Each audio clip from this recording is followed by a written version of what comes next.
welcome to another exciting edition of Fantastic Fathers Television Network. Today, I'm going to be interviewing a great friend of mine, my longest running friend, actually since kindergarten. He's a school teacher, so we're going to get a lot of information that's relevant with what's going on today regarding kids and school and the COVID-19 and the online learning. So please stay tuned for that. I do have to introduce a little bit of sad news here. Unfortunately, we will not be able to do our upcoming, what would have been our 5th year anniversary of the LIUNA 625 Family Father's Day charity event. We're pretty sad by that, but obviously with what's going on, we can't risk the health and safety of the public and our children and everything. But I can guarantee you that we will be back bigger and better next year. We had so many plans this year for it. We were really gonna blow it out a little bit. We were going into the parking lot this year since the inside of the building is completely full. But like I say, we have to follow the rules and keep everyone safe. So we will be back next year. No worries on that. Our free event, we're so proud of it. But again, we got to be safe. Also, I don't know if you've seen on our page, if you follow our page, we just introduced our brand new community safety initiative. And what we've got are children's safety signs. We feel that there's going to be a lot of kids playing in their yards this summer, obviously due to the restrictions and that. So we want to keep everyone safe. We're going to try and get these signs out all over Windsor, Essex. They work. That's the bottom line.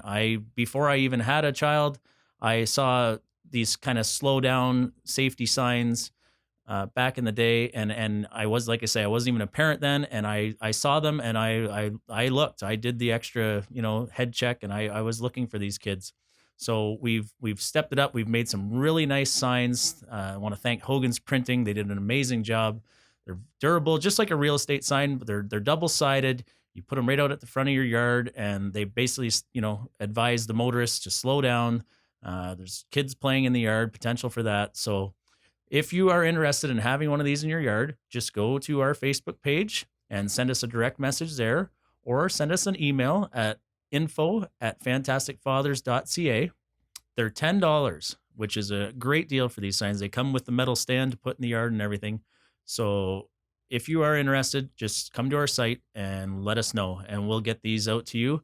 And we want to keep everyone safe this summer. So again, motorists, keep an eye out. There's going to be a ton of kids playing in their yards this year until they lift all these restrictions and we get back to business here. So keep an eye, and these signs will definitely help. Anyways, coming up next, we get to interview a great friend of mine, like I said, and we're going to get into all these topics that parents want to know about what's going on with school and the future of the kids for next year and the online learning and all that. So stay tuned. Thank you very much.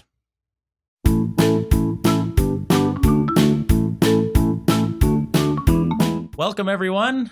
We're here for our next segment on the soon-to-be world-famous Fantastic Fathers Television Network. I am very excited today. I have a guest in the studio. He's my longest-running friend. I've known him for 40 years. Literally met in kindergarten. Still miraculously friends today somehow. He's my good friend. His name's Al Affleck. He's a school teacher. He's a husband. He's a father of 2 kids. And we're going to talk today about all the things, how we met, and all the important topics about school and what's going on with that right now. How are you today, Al? Doing good, Steve. How are you doing? Good. Nice. Good. Glad to have you here. Good to be here. So, like I said, you're a school teacher at Jack Minor Public, and that's for the past, 20 years or so? Yeah, I've been out in Kingsville at Jack Minor for 20 years. That's pretty impressive. So obviously you like it there, and you going for the 30 years there? Or? Well, not hopefully. There is a new K-12 school being built in Kingsville, so nice. I hope to transition into that and finish out my career in about 10 years at a brand new, beautiful school in Kingsville. Awesome. You also have, it says here that you were the principal of health and physical education courses for the University of Toronto and University of Windsor. Can you tell me a little bit about that? Sure. So to sum it up, it basically would certify generalist teachers to become phys ed teachers. There was a need for it at the time, about in 2007. I took the course and was inspired by the course, and the guy that was delivering it before then unfortunately passed away. So a team of us took it on, and it was successful for several years. Nice. Awesome. We've been friends for 40 years. Can you believe that? 40 years. I can't believe I'm 40. Remember how old it's when your parents turned 40, you thought they were so old? Oh yeah. Well, we mentioned today, we just putting your shoes on and or aches and pains, like starting off the day is just it's unbelievable to, 44 years old and like Al said, you feel like you think back and people in their 40s and they were just like ancient to you, and now we're there. We're one of them. It's true. So we went to Doswell Public, or I don't even know what they called it back then. Elementary, early years school, maybe, And then we were Maplewood Tigers at the public school there. which no longer exists. No It's longer Essex exists. Public School. And then we finished off at Essex High School. We were Red Raiders. For life. Yeah. So we both kind of grew up similar. We had both our dads worked at Chrysler's. Our moms, they worked top too, but they kind of did most of the household stuff back then, as was the parenting style more back then than it is now. Around grade 5, we basically fell in love with basketball, and we were pretty much inseparable since then. I don't know how the neighbors handled it, and everyone else just playing basketball for all hours of the day. Even in the wintertime, I remember shoveling snow to clear a little spot for us. But I chose the title of this particular segment, and it's called Getting Schooled. And there's a bit of a dual purpose for that. Obviously, Al being a school teacher, but Al schooled me in basketball for life. I mean, this there were guy, a lot of very good battles back there. yeah, like this guy probably has beaten me 5,000 times in a game of one-on-one. But I tell you, what I learned from that, that taught me things about life, and I'm now using like basically that never give up attitude that I formed, and instead of getting dejected and discouraged, I wanted to become. Al was great. I wanted to become great like Al. I never achieved that, but I woke up every day thinking, today was going to be the day I was going to finally get him, and it did happen one time. I don't say it didn't. It did too. And the one I remember, I hated losing so much. If I lost, I couldn't sleep at night. But you got me at Weston Park on a tennis court once playing tennis. Well, tennis too, but tennis you'd get me a lot. But I remember you had just bought this Mustang convertible, and you beat me, and I was so mad. And instead of tossing the racket to the fence, for some reason, I just tossed it up into the air. And as soon as I let it go, I was like, no. Don't go in and there. it found the back of the Mustang, but no damage. Well, he can talk about tennis all he wants. I did get him one time in basketball. It was in my backyard. Basically, I was ahead by 1, and you had to win by 2. And he threw up an air ball, and I got it, and I put it right in for a layup. And I literally only beat this guy one time in basketball. It's funny how I don't remember the losses. Oh yeah, he's selective memory. But anyways, believe it or not, I actually use that as my daughter. She's 6, and sometimes she gives up on things way too soon. If she doesn't get it right away, she wants to quit. And I have told her the story about, listen, Daddy has lost 5,000 games of basketball to Al, but I still came back and tried every day, and I finally got him that one time. So I use that as actually a life lessons for my daughter. So I appreciate all those beatings that you gave me back in the day. Very pleased to beat you, Steve. Nice. So I need you to clarify one more thing for me. This a lot of people don't believe this, unfortunately, because in our days of high school, there was no cell phones or digital cameras or anything like that. But I've been in a lot of battles with friends of mine. They do not believe that I could slam dunk the basketball in high school. Can you please confirm this story so that I never have to defend myself again? I solemnly swear, not only could he dunk, he could do nice ones, tosses, reverses. He had quite a few tricks up his sleeve. He could fly. For a short time there was a window, 2 or 3 years, where he had serious ups. Well, that'll do. That should settle the debate. Right, yeah. So anyone out there, guaranteed. No more bar debates, no more anything. I don't want to hear it again. It happened. There's just no photo or video evidence of it, unfortunately. All right, let's shift this conversation out. You're a father. Tell us about yourself, a little bit more about yourself, but your family as well, your wife and your kids, okay? I'd rather talk about them. My wife is JC, and when we had our second, she's awesome. Last time I was on TV. We didn't edit that in. That was live. He really meant that. The last time I was on TV, I called her a helicopter mom. So I've heard a lot about that. So I'd like to apologize, JC. I mean it as a compliment, because she cares about the kids more than she does herself or anybody else. And you can't ask her anything more than that. Mm-hmm. Yeah, she's great. My daughter is going through grade 8 year. So she's doing great with the online learning. She's a great kid. But I feel for her because she's missing out on graduation, and it's really starting to sink in with her and her friends talking about it. So that's where she's at. But she's excited for high school, and I think she'll do well. Uh, Mhm. and Andre is my little guy, and he is into something new every 20 minutes. Right now, it happens to be WWE. Next week, it'll probably be basketball. Next week, it'll be football. It's just something, and he's got a great energy, and he's kind of like that kid that's driven and has to win. Nice. Oh, he's got an incredible sports trivia knowledge Yeah, too. he's He can, he definitely can. got. How old is he, Al? He's 8. Oh boy, don't ask birth dates. He's 8, but he can definitely defeat most people in sports trivia. Yeah. I know that firsthand. But so you mentioned Gracie's entering high school. Do you have any concerns about that? Like with kids around that age, with the cyberbullying or any friends that could be bad influences? Like, how are Um, you kind of handling those? I like to think I'm not one of those fathers that has his head in the sand and thinks his daughter's an angel and will never do anything wrong. I'm sure she's going to get into her things, and all the problems being a teacher and a parent, they always start on these devices. So we try to monitor what she's doing on that. But other than that, she's a good kid and she's got a really good friend group, and I Mhm. think that's very important. I hope she stays with some of these friends that she's with, and they go through this together. Um, but like I said, I talk to her a lot. She's still at the stage where she doesn't completely hate her dad, so I know that's Nice. coming. I'm sure Communication's that's key. coming, Yeah. but communication is key. And right now, she's pretty open with. If she's not open with me, one day she will with JC. So Mhm.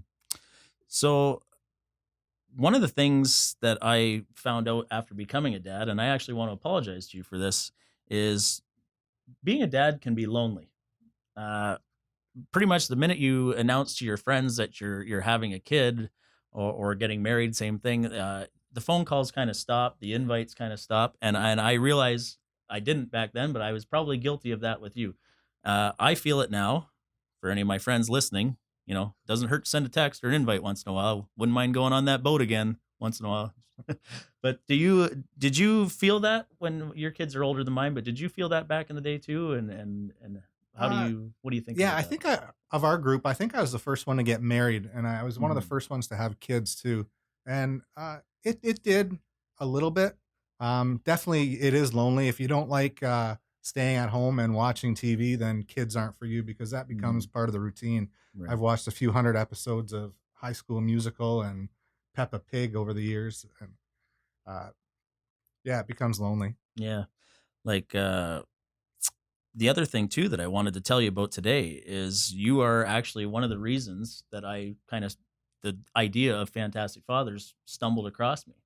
Al and I really haven't talked much about this, but that's Steve's why. never said anything nice to me before in his life, and I've had Not like true. three things today. I don't Not know how to true. handle that. Well, Okay, that's like, again. I said I was super excited to have Al in here today. It's not only is he a great guest, obviously being the school teacher and a great father, but again, we've been friends for 40 years, and as guys, we don't talk like we're not emotional beings, sadly, and so some of the stuff that Al's hearing today might not be the first time, but we're pretty close to it. But the reason being is so when I first became a dad and there's just so much you need to learn and know and my own first instinct whenever I had a situation where I needed advice or had to ask a question, my inclination was to seek out a mom and ask a mom. And then finally one day it just dawned on me and I'm like, I'm a dad obviously, so why am I not asking another dad? Why am I not seeking the advice of other fathers? And I said to myself, I'm like, my friend Al, he's a great father. My friend Rob, I had a bunch of actual friends by the time I had my daughter that were dads, and I'm like, why am I not asking these guys? So again, you factored into part of the reason why I kind of started all this. So I want to thank you for that. And did you again? Was that kind of similar for you back in the day as well? I think that's a huge media thing. Hmm. When you see commercials and when you see TV shows and you see movies, it's always not always. It's almost always the mother doing the motherly duties, or the mother who's emotional with the children's, or Hmm. the mother spending time with the kids. Rarely do you see, especially a masculine dad, cuddling that little baby. Hmm. It's not something that's part of the mainstream media. Right. Well, actually, we just got on the a box of diapers for the first time, like literally this year. Thank you, Huggies. Huggies finally put a father on the actual Very good. box of diapers that you see in the stores. So that's a big step right there, even. I'm glad I'm out of that stage, but that's a good thing. Way to go, Oh, no Huggies. doubt, no doubt. So I want to shift the conversation over to what many parents are facing right now with the coronavirus situation, the COVID-19. Uh, Al, being a school teacher, is here to answer some of the hot topics about that, and we're going to get into that now. So, what do you think are like some of the biggest barriers with the online learning right now? Uh, Technology, 100%. It's been technology. It's been a learning curve for everybody.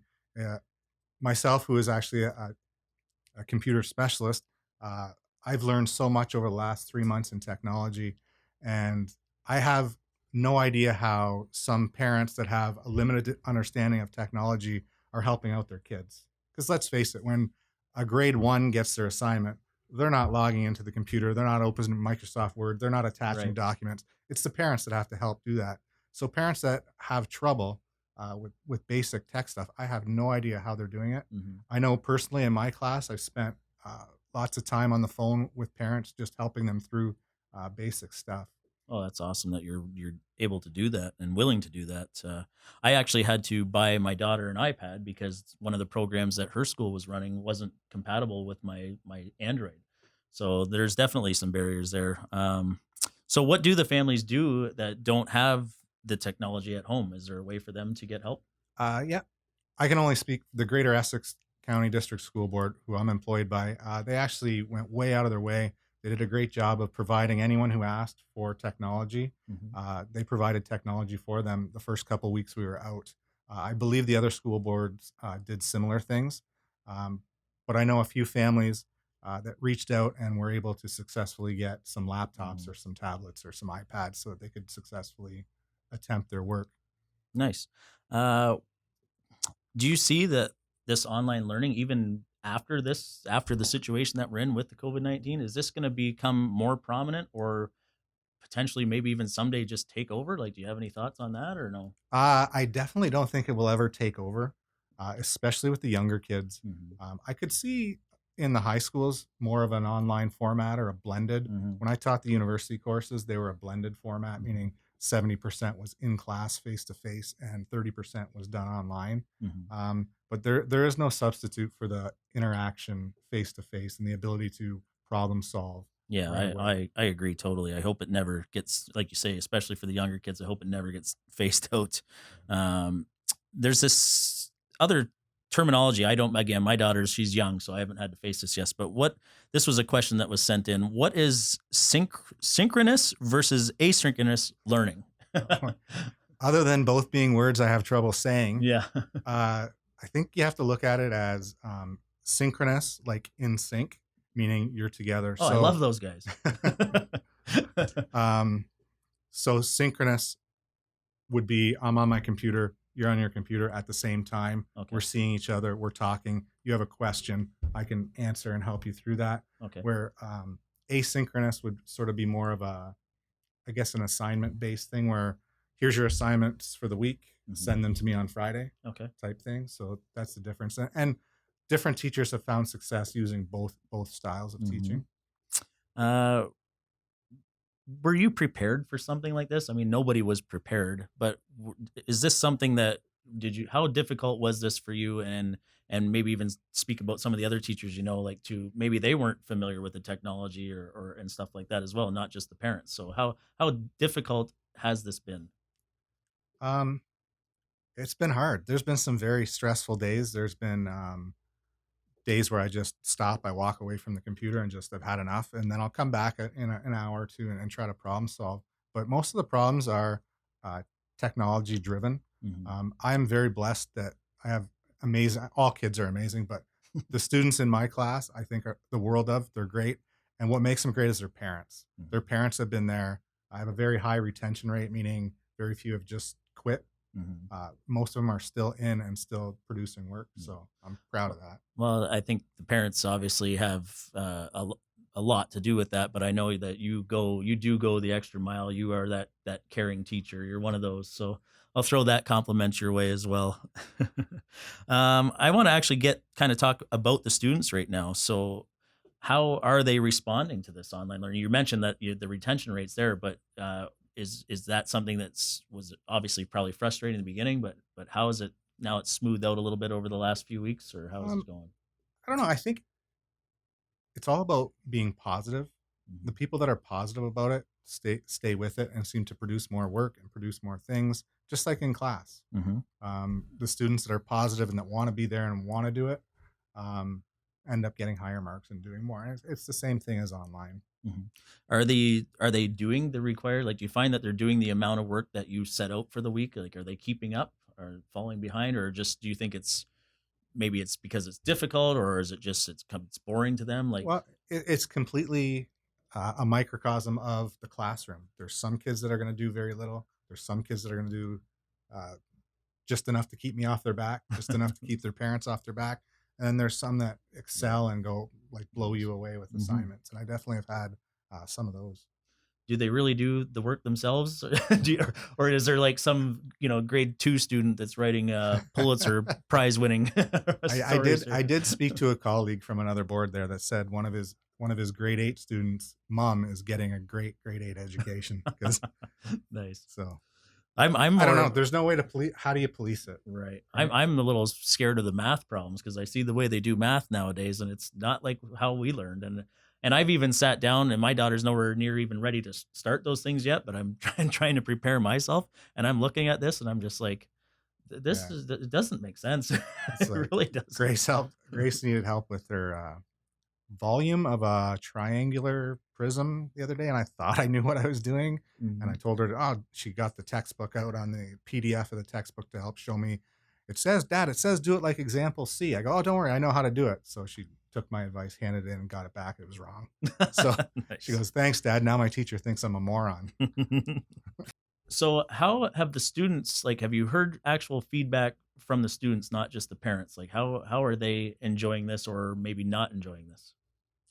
Well, I see my students 3 times a week through Microsoft Teams, which is kind of like Zoom or House Party, Okay. which everyone's kind of been doing. So it's a learning platform, and of my 28 students, I usually get 23 or 24 in my meetings, and so I see them. They're always happy. They're always smiling. Mhm. Um, would they rather be outside swimming some days than doing the math homework or doing the language homework? Sure, they're kids, Right. so they only tell me positive things, right? They're not gonna, Well, that's good. yeah. Well, that actually leads into my next question. So, obviously, with your background on physical education and all that, are you concerned with school's been canceled for months now, but and then obviously we're rolling into summer here, the normal time when school's not running. Are you concerned that maybe kids aren't going to get the appropriate amount of exercise and physical education? 100%. They are definitely the majority of kids are not getting the required 60 minutes of physical activity a day. Hmm. Even at my house, there's way too much screen time right now, and I Hmm. try to monitor it and I try to get my kids outside, but I know guilty. They're on their screens too much. Even their work's on the screen, so they got to go to that. So Right. it's a catch 22. Yeah, I mean, we complain about the screen time, and they have been for years now, but I think it's just you're going to have to adapt to it and try not to be so negative I towards it hate the eventually. term, but it is the new normal, right? Right. Yeah, exactly. So any advice or suggestions for parents regarding like exercise, physical education for these upcoming summer months? Make it fun, get them out there, do Just something. do something. Go for a walk. Go Mhm. for a bike ride. Do something. Anything.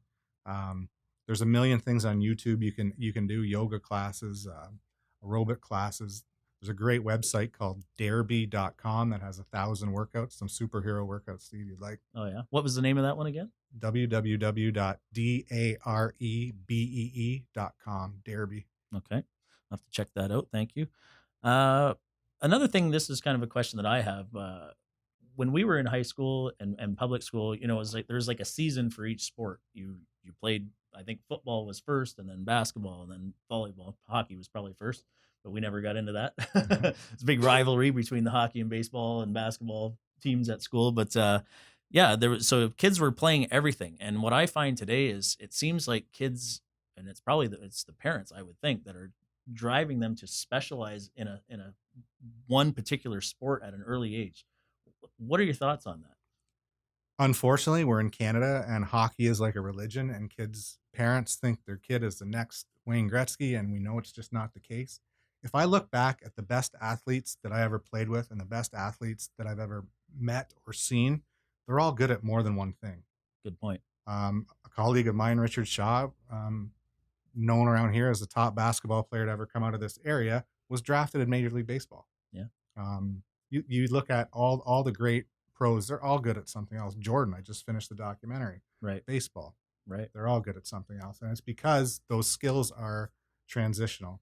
Skills that you would use in football, you can also use in basketball. You Mhm. can also use in baseball. I did speak to Bob Duff, the old sports writer for Windsor Star, and he's saying that because of the specializing in one sport, these kids are getting injured a lot more often because, you know, you're doing a certain movement in one sport and then you switch to another one, just maybe just playing with your friends one day and whatever, and it's a completely different movement, and they're popping tendons and getting these injuries because they don't, they're not well rounded like as we kind of were back in the day.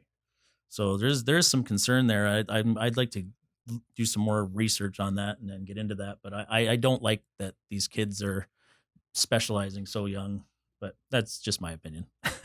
And you mentioned Richard Shaw. He was an amazing basketball player, but he was also 6'11", Yeah, and we've always said, and if Al managed to sprout up another, another foot, yeah, he was what'd you top out there at? 5'11". 5'11". I guarantee, and this is a huge statement, and you can say whatever you want about it, but if Al had another, you know, foot on him, or not even half a foot, there would be some chance for some phone calls from universities and stuff like that. There's no doubt in my mind, and anyone that ever saw him play would say the same thing. So you're an amazing basketball player, Al. I'm glad I beat you that one time. Okay, we're gonna kind of close off the school subject here. Is there any topics that I might have missed that you think are very important or relevant to what's going on right now? Anything that you can think of? Steve, I think you were extremely well prepared for this interview, and you covered everything. Wow, and only my third one too. Thanks. You don't have to return the compliments just because I'm giving you some. Anyways, now I want to kind of get in. We're only a couple weeks away from Father's Day. Do you have any plans or like a family tradition that you do every year? Anything like that? Or No, I was hoping some of the restrictions would be lifted so I could spend some time, get my family together with my mom and dad. We've kind of basically just stood and stared at each other from a distance because there's no it is choice. what it is. Yeah, Yeah. following the rules. What's the favorite gift you've ever received, or maybe something that you've done with your kids? Can you think of anything? Did they acknowledge you? Did they even say anything?